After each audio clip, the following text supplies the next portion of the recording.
महाराष्ट्र आर्थिक संकटात।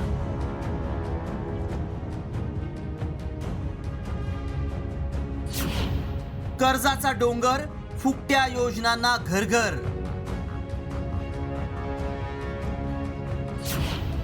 आर्थिक पाहणी सर्वेक्षणात राज्याची बिकट स्थिती।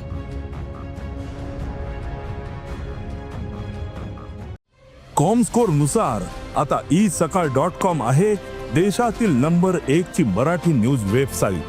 प्रत्येक अपडेटसाठी isakal.com ला नक्की भेट द्या। राज्याचं आर्थिक संकट वाढलंय। महसुली उत्पन्नापेक्षा खर्च जास्त होतोय। कर्जाचा डोंगर वाढत चाललाय।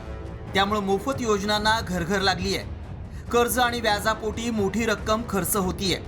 आमदनी अठ्ठन्नी खर्चा रुपया या म्हणीप्रमाणे राज्य सरकारचं कामकाज सुरू आहे। यामुळे भांडवली खर्चासाठी दुसरं कर्ज काढण्याशिवाय पर्याय नाही अशी परिस्थिती आहे। आर्थिक पाहणी सर्वेक्षण अहवालातून राज्याची बिकट परिस्थिती समोर आली आहे। उपमुख्यमंत्री तथा वित्त आणि नियोजन मंत्री अजित पवार यांच्याकडून विधिमंडळात हा अहवाल मांडण्यात आला। आर्थिक सर्वेक्षण अहवालातील महत्त्वाचे मुद्दे पाहूयात। 2024-25 साठी 4,99,463 कोटी रुपये महसूल अपेक्षित होता। महसुली खर्च 5,19,514 कोटी अपेक्षित होता। राज्याच्या उत्पन्नाच्या तुलनेत कर्ज आणि व्याजापोटी 17.3% रक्कम खर्च होतीये। राज्यात 2024 मध्ये सरासरी पावसाच्या 116.8% पाऊस पडला।